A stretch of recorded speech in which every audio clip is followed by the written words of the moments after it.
Hi, I'm Joshua Carving, and welcome to another DBXamination, where we're going to be taking a look at the DBXs and find out who would actually win if you were to research a fight between them, like a traditional death battle. But first, we have actually kind of two things to talk about, first of which is the Mulan versus Lucina fight. It was actually pretty well animated.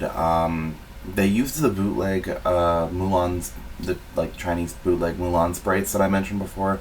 They were just kind of the best ones to use without getting full-on custom ones.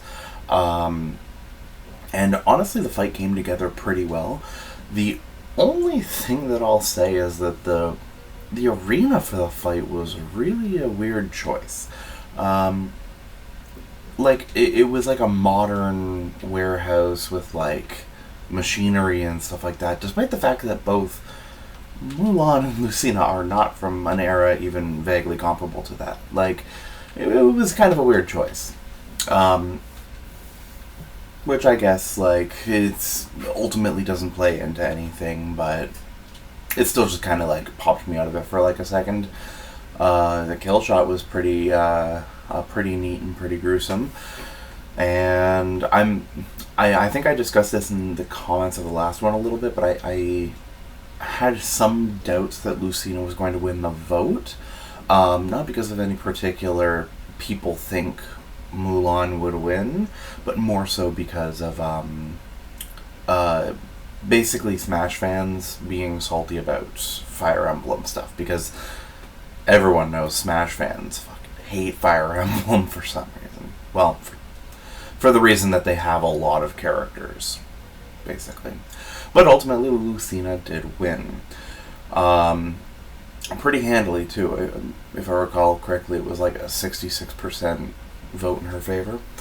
And then the other thing that should be gone into is, do you guys remember when I did my Mulan versus Lucina research, when I mentioned that the Thor versus Vegeta DBX, the missing footage from it, unless it was 3 times the length of the fight that we got, then it wouldn't make a difference.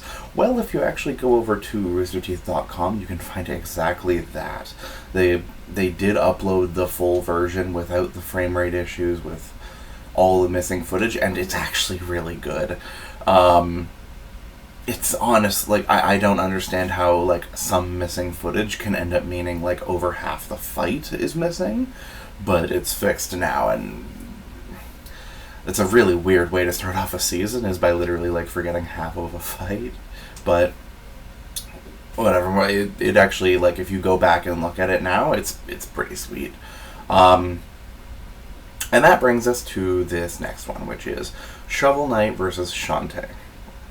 Now, this one's actually a pretty common request for an actual death battle, and it's been a while since we've had Shovel Knight in death battle, when he was drastically lowballed.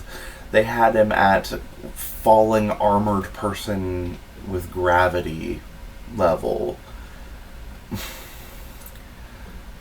That season was a weird time.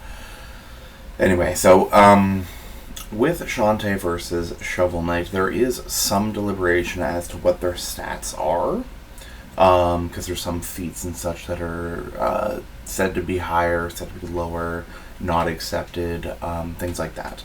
So we'll start with Shantae. She has the best durability and strength feats that she has is fighting Risky Boots, and Risky Boots managed to survive a mountaintop volcano exploding, and it launched her a decent distance and came out to I think about city level.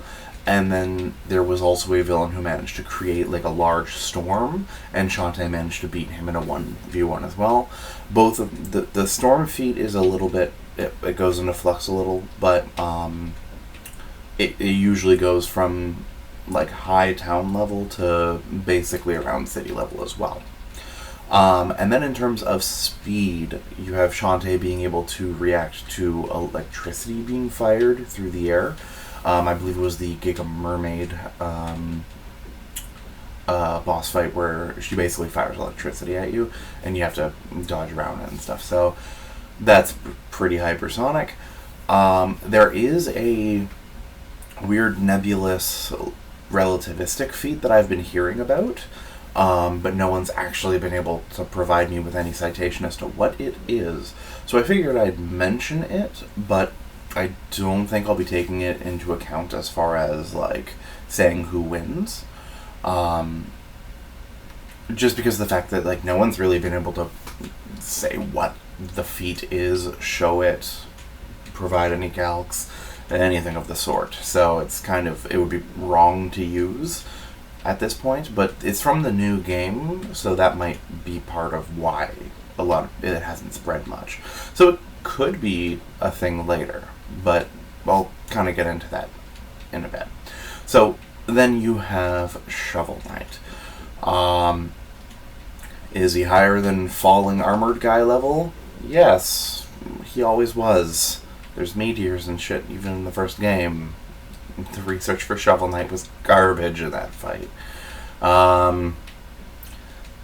So first we have strength. The biggest feats for Shovel Knight kind of are the Enchantress making the gigantic storm that covers the entire countryside, which comes out again to about city level, so they're a little bit matched in that regard. And then there was also the destruction of the Tower of Fate, which was done by Plague Knight's bomb, which I think was either multi-city block or low town level, I think. So it sounds like they're decently matched in that regard. But then you have speed. So, like Shantae, Shovel Knight has also dodged lightning from, honestly, several characters. There's a lot of people who use lightning in Shovel Knight.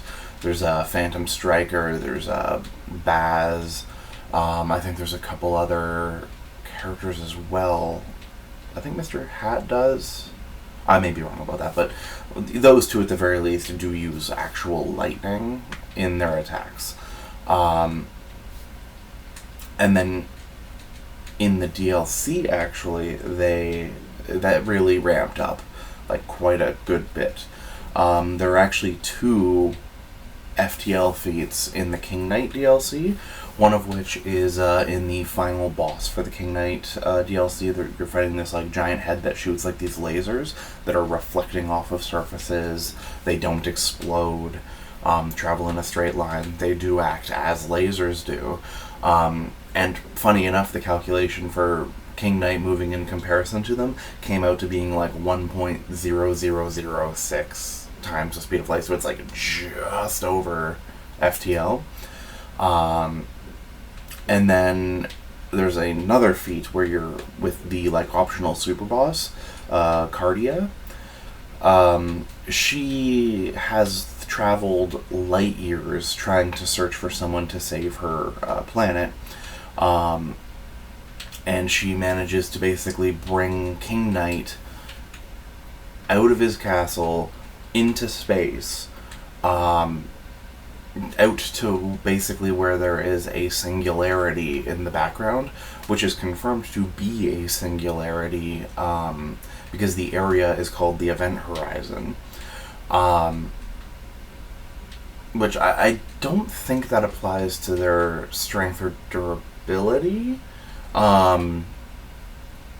just by virtue of, like, the science behind that. I don't think it would apply to that anyway, but flying that far out within what was less than a day is pretty massively faster than light.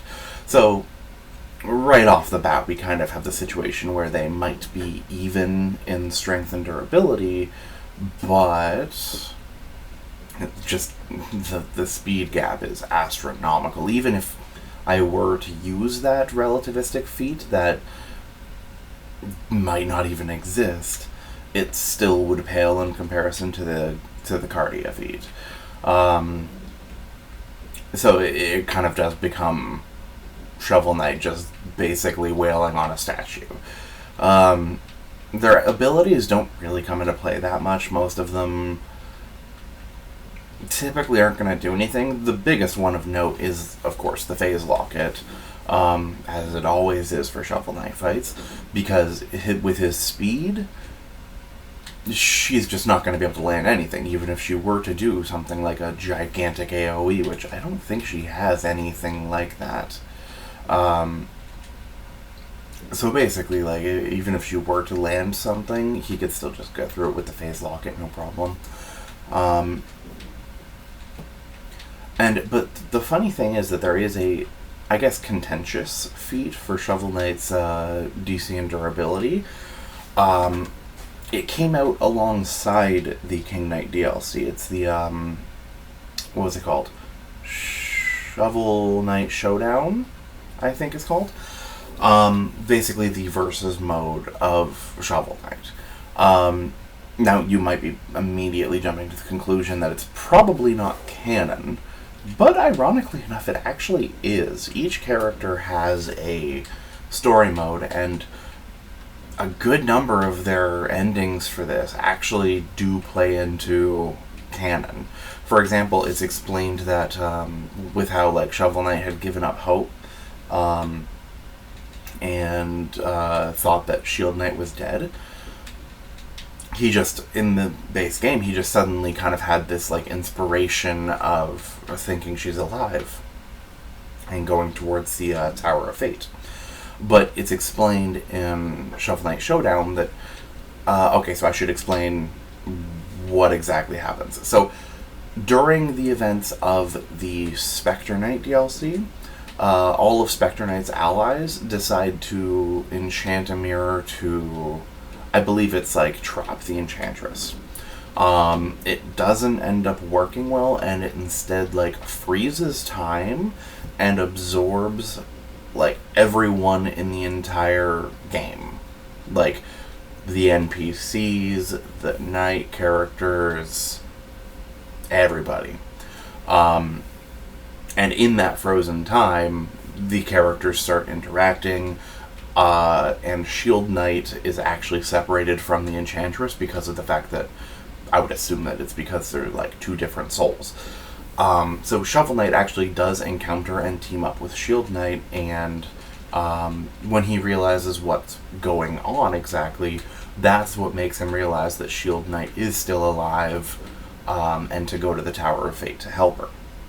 So that is the canonical reason for it. It's also the basis for how Plague Knight starts his bomb, because him and Mona actually take the essence of one of the Enchantress's minions and start that as the basis for it. What other ones were there that were, like, quite canon? There's a lot of characters in that, and I don't remember all their endings. It's been a while since I played it, but the overall point is that the mirror, when it brought everyone in, also created a replication of the map of Shovel Knight. So that entire, like, countryside area, it created another rendition of that. And we know it's the same because the stage that is the village, when you actually look at the Tower of Fate in the background, it is the same distance between the real world and the one that the mirror created. And at the end of the game, the final boss of it is the mirror itself. So it's definitely applicable to their capabilities, because it's using its magic to try to kill you. So if it's pulling from the same source of magic that it used to create that counterpart world, reasonably speaking, it would be pretty powerful as well.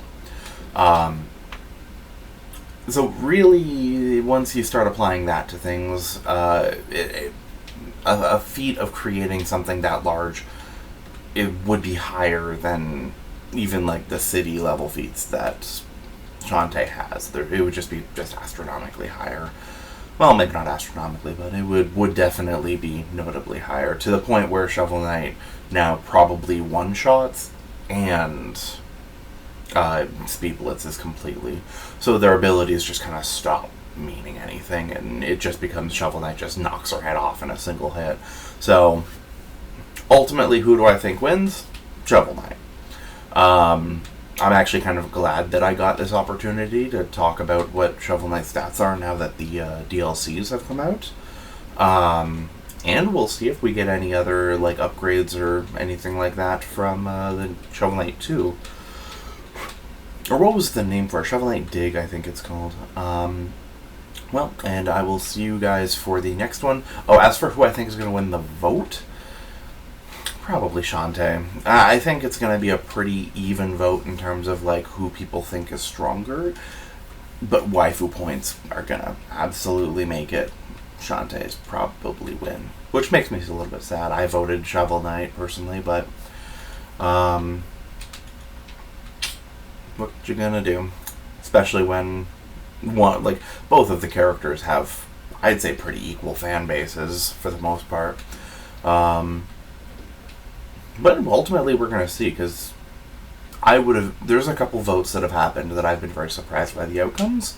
This could very well be one of them. So I will see you guys after Shantae versus Shovel Knight, and I'll see you for the next DBXamination.